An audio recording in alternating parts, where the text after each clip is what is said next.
Okay, we are now live. Hello everybody, welcome to the second Feline Book Club Google Hangout. We have Rosie online this evening.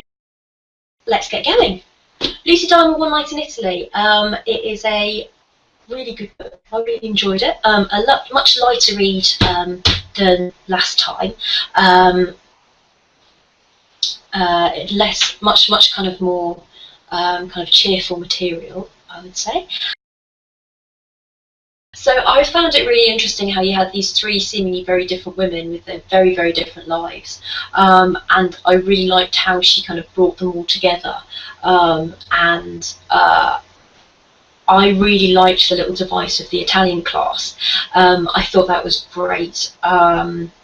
Because I've been to a language class and you do wind up with kind of bizarre kind of mixtures of people from all different backgrounds. And I guess if you were to kind of work people's story back, they would all have very different points from which they thought, I know I'm going to sign up to this language class. So I thought that exploring that was a really interesting way to go about things.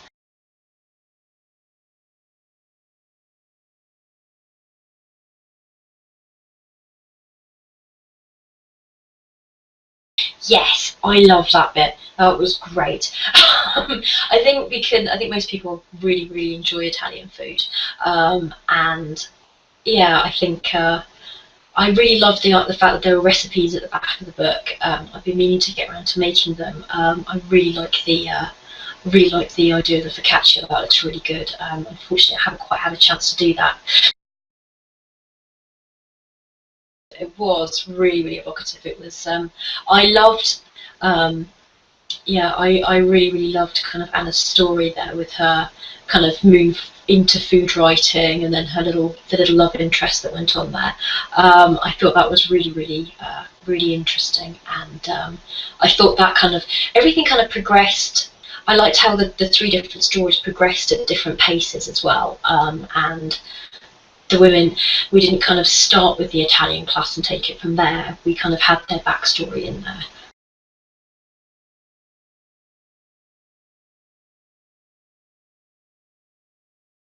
It did, absolutely. I completely agree with that. I think it was. There was all kind of very well, with the exception of Catherine.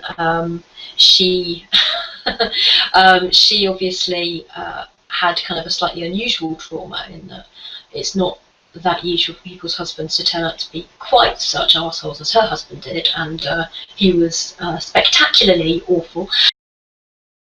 Yeah, I found that she'd almost kind of built this little kind of fantasy life for herself with her, again, a kind of perfect husband and her perfect children.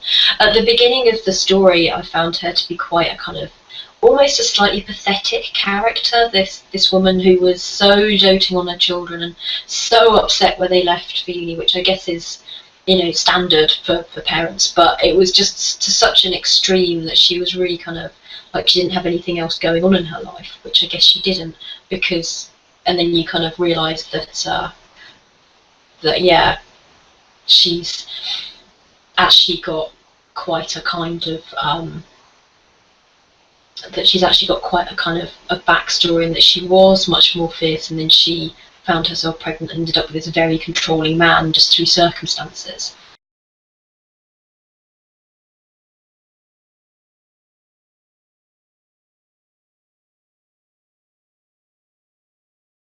Yeah, I found her to be quite kind of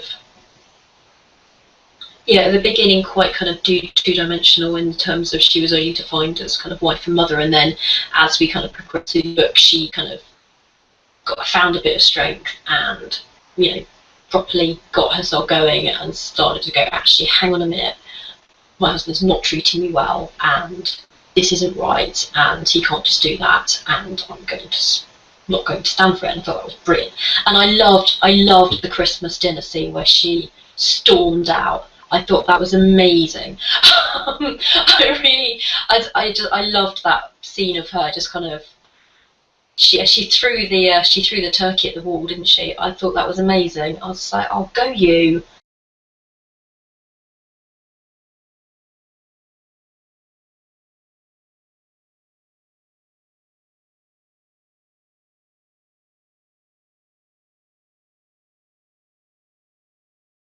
yeah, I really felt that as well.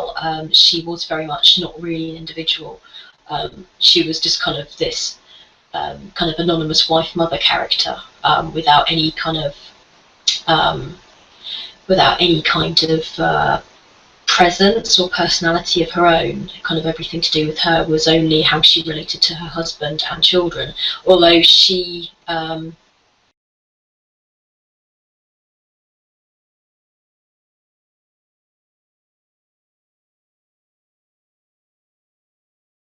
yeah, absolutely. It's kind of like she kind of discovered that she was pregnant when she was very young and just clung to the one thing that she could cling to, which was her um, well, the man who became the father and who became her husband. And it was kind of, she just kind of clung to that, and she's like, oh, good, he's going to get me through this. And his hideous, controlling mother, oh, what a horrible woman. What a horrible woman.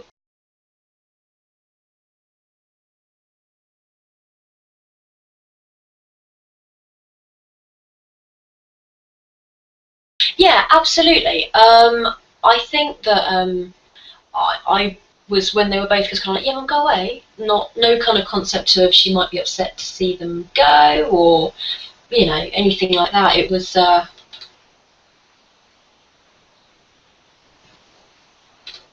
yeah, I think it was, I wouldn't have,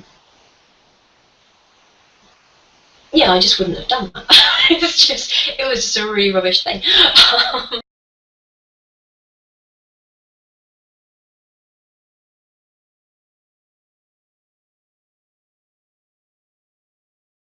Yeah, absolutely. I think for me as a reader, right from the top, I was quite aware that she was probably better off without this guy.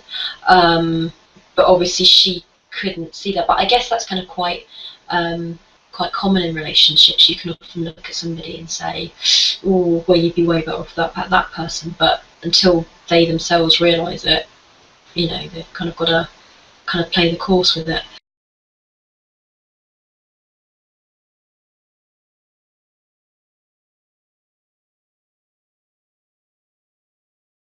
Yeah, that Christmas dinner was just brilliant. I really liked Catherine's friend, who was slightly crazy. I thought she was great.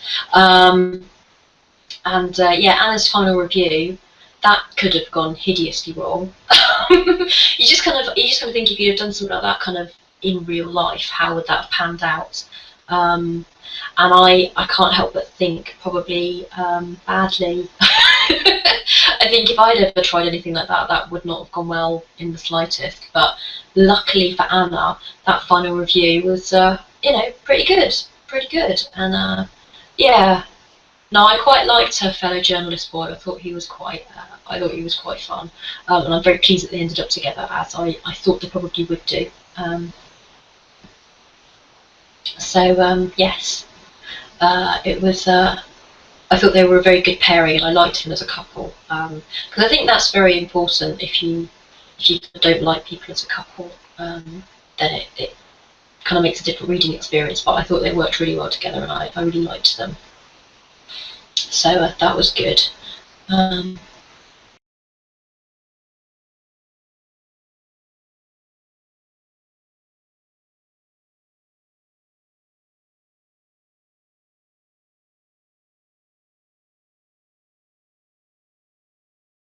yeah, yeah. I think the main three were kind of more fleshed out, whereas some of the sub characters were mostly kind of there to move the story on and to provide kind of story point rather than being people, I guess.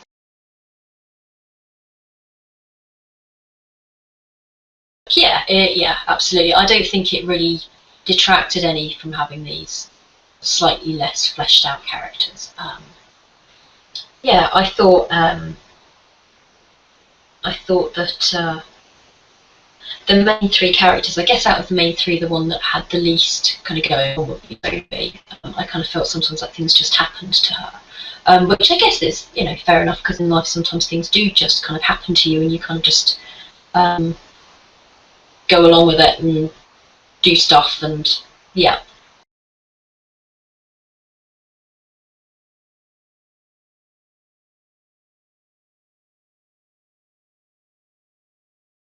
yeah, I felt that. It was just like, oh, he's suddenly there after dumping her and then not responding to her messages. And, I would have just been a bit like, so you're here, good, excellent, what have you got to say for yourself, etc. But, yeah, um, no, I agree with that. He did feel like a little bit of a kind of extra, he felt like a little bit of a kind of extra character in there.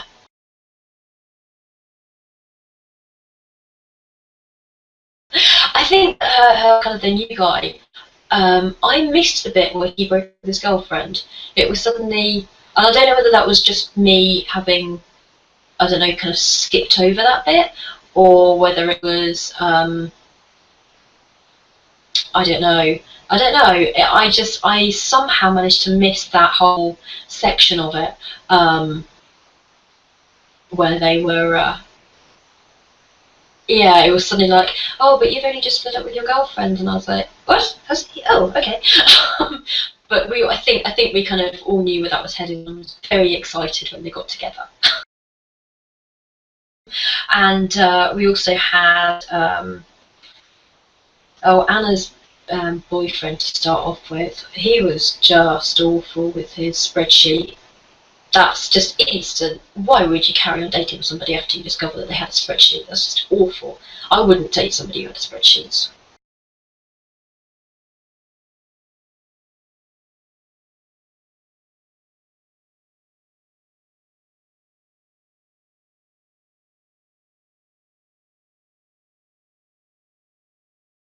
Yeah, I think the fact that they kind of use kind of various things happen to them which they react to and they overcome, and yeah, and they become a lot stronger because of it. And I think that was really nice to see that there definitely was a progression. I think all of them kind of became somebody else by the end of the book. Not somebody else, but kind of better versions of themselves, more complete versions of themselves.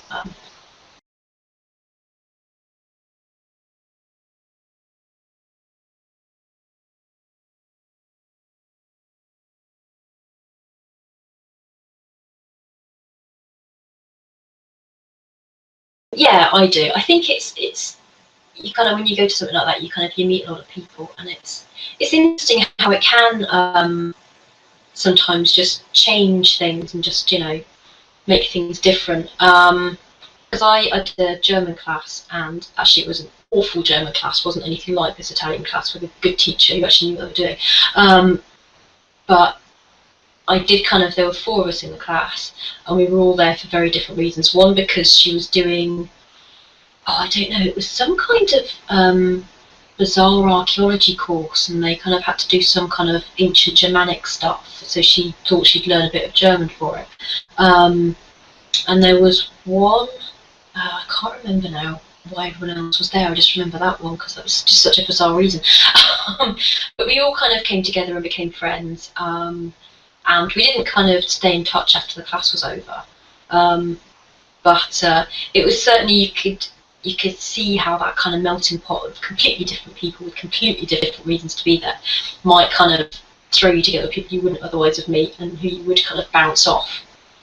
Yeah, has anybody else got any language language class experiences that they found interesting, or was it just me?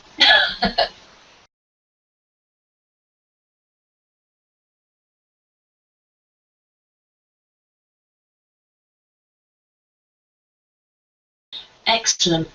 My German class, the first one I went to, that we were kind of united, the four of us, in the fact that we didn't really like our teacher very much, and he, yeah, liked to talk about himself a lot in English, which wasn't helpful in the slightest. But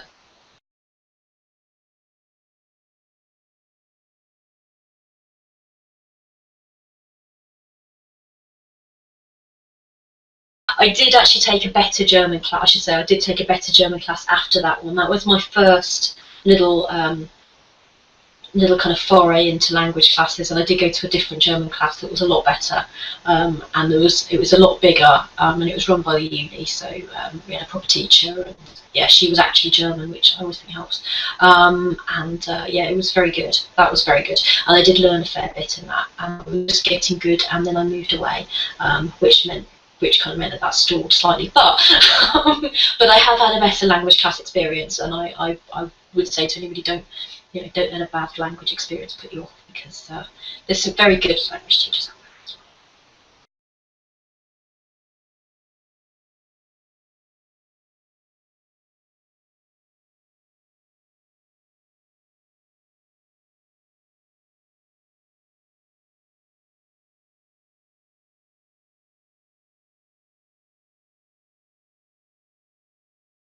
Well, that's really interesting. I'm exactly the same. Um, well, I grew up in North Devon, so we never really kind of went on holiday when I was young, just because we lived in a holiday place, and my dad was a candle maker, so we had the craft workshop open to the public, so kind of the time when everyone else would be on holiday, we were at home working and taking advantage of the tourist trade. So I've never really, I have got the travel bug a bit in that I like going places on holiday, but I've not. Yeah, the thought of, yeah, as you say, just packing a bag and disappearing off for years on end, yeah, terrifies the life out of me. And I kind of, yeah, I kind of feel really awkward if I'm somewhere where I don't understand the language, which I know is fine because you can get by with kind of pointing and hand gestures and, the odd phrase here and there. But yeah, I find it all quite terrifying. How about anybody else? Yeah, Rosie and Joe, have you ever?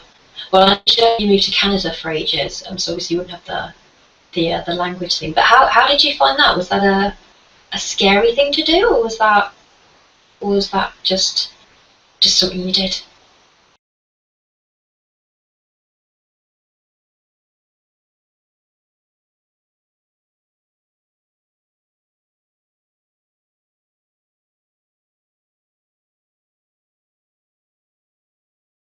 Okay, that's really interesting. Was it kind of something that you just thought, "Yeah, I'm going to live in Canada," or was it a kind of a massive, huge deal for you? And did you nearly talk yourself out of it, etc.? Because that's what I invariably do with stuff like that. I kind of build up my own head and then end up not doing it. um,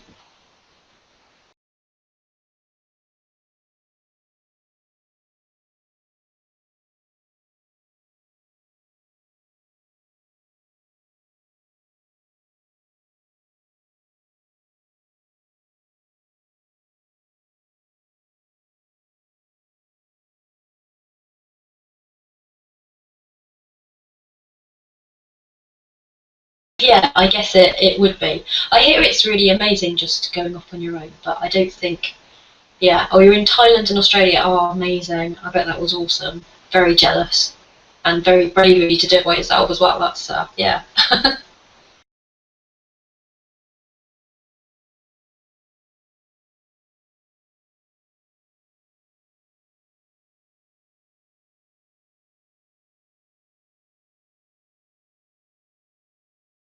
Again, that's kind of interesting that Anna didn't find that.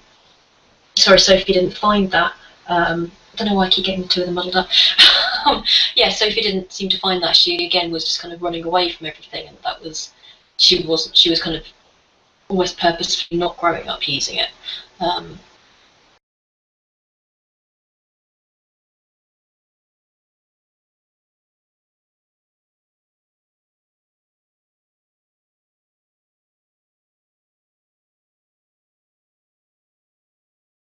oh, that's really interesting. Oh, that's very cool. So you have done the whole kind of crazy, kind of moving somewhere else thing, clearly. And yeah, wow, that's very cool. So you have done the whole kind of moving off and travelling thing. Just you've done it as actually moving somewhere rather than travelling about. Um, but yeah, oh, cool.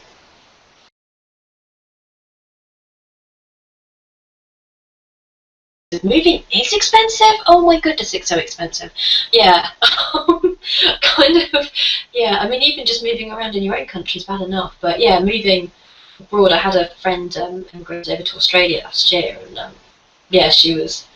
I think it was months before she even got her stuff because she had to freight most of her stuff down there on the ship. Um,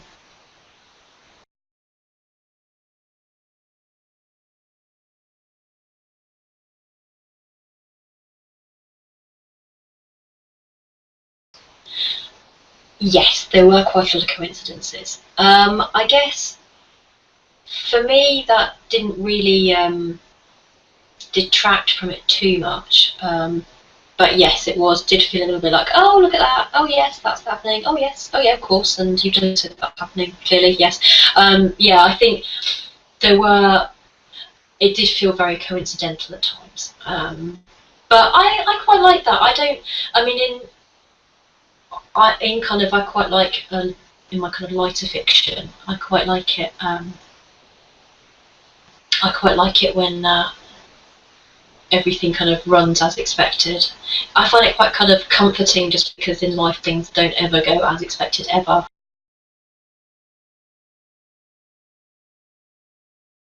I would agree with that. So unless anybody else has anything else to add, I guess we'll kind of wrap it up a bit there.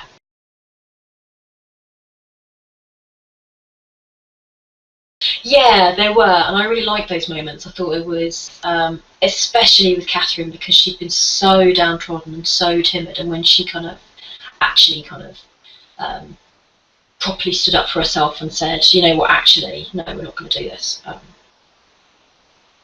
And especially, I really liked how she dealt with her hideous husband and his ghastly woman who he'd taken up with. Fairly despicable, the pair of them. I really liked it with the way that she stood up for herself there. And I liked how things kind of worked out between Anna and her mom. Not, yeah, no, Sophie, that's right, Sophie and her mom. I really liked the way that the two of them kind of reconciled. And I liked that their relationship wasn't straightforward. I liked that there was a bit of extra stuff going on there.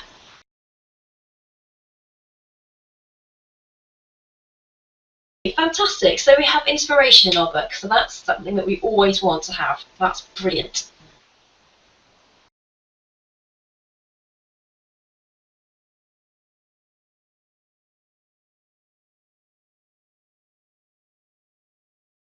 Well, thank you so much for coming, and I'm glad that you enjoyed it, Danielle. And I hope that everybody else enjoyed it as well. And yeah, okay. So I shall say goodbye again, and yes, do enjoy this one. Okay. Bye.